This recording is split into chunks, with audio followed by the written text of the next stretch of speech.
اسماعیل گلجی پاکستان کے نامور مصور اور خطاط پشاور میں 1926 میں پیدا ہوئے۔ امین اسماعیل گلجی کی پیشہ ورانہ زندگی کا سفر بحیثیت ایک انجینئر، تصویری مصور، اسلامی خطاط اور تجریدی مصور کے نظر آتا ہے۔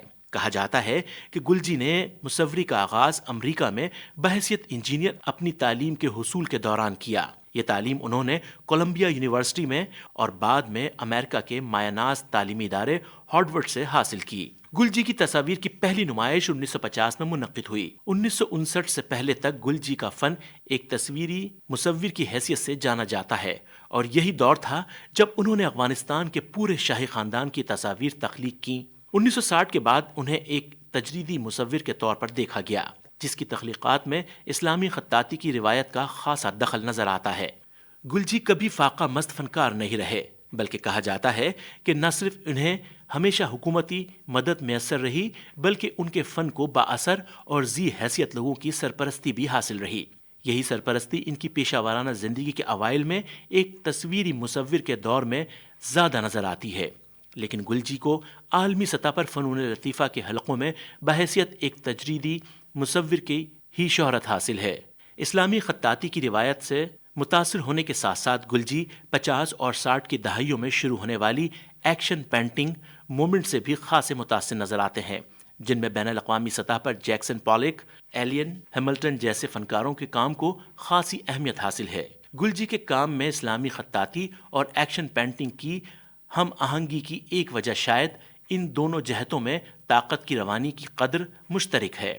گلجی کا اپنی تصاویر میں مختلف روایتی چیزوں کا استعمال انہیں خاصا مختلف بنا دیتا ہے۔ وہ اپنی آئل پینٹنگز میں شیشہ، سونے اور چاندی کے ورق استعمال کرنے پر بھی جانے جاتے ہیں۔ 1960 کے بعد گلجی نے پینٹنگز کے ساتھ ساتھ مجسمہ سازی کی طرف بھی توجہ دی، جو ان کی پینٹنگز کی طرح اسلامی خطاطی سے متاثر نظر آتی ہے۔ تانبے میں ڈھالے گئے یہ فن پارے اسلامی خطاطی سے نہ صرف دیکھنے میں متاثر لگتے ہیں، بلکہ بعض قرآنی آیات کی تشریح کے طور پر بھی تخلیق کیے گئے ہیں۔ گلجی کی پینٹنگز چمکدار اور رنگوں سے بھرپور ہوتی تھیں، جن میں ان کی حساسیت اور شدت جذبات کی جھلک نظر آتی ہے۔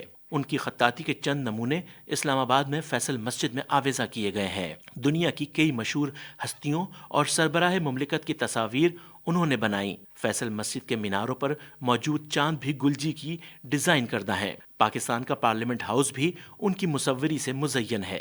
گلجی کو عالمی اور قومی سطح پر کئی ایوارڈ دیے گئے، اور وہ اپنی کیلیگرافی اور پورٹریٹس کی وجہ سے مشہور ہیں۔ ان کے بیٹے امین گلجی نے فن مصوری اور مجسمہ سازی میں بہت اہم مقام حاصل کیا۔ دسمبر 2007 میں اپنی رہائش گاہ میں گلجی اپنی اہلیہ اور نوکرانی سمیت مردہ حالت میں پائے گئے۔ ریڈیو پاکستان کراچی سے شکیل الدین اور پروڈیوسر محمد عالم کلہوڑو کو اجازت دیجیے۔ اللہ نے کے بان۔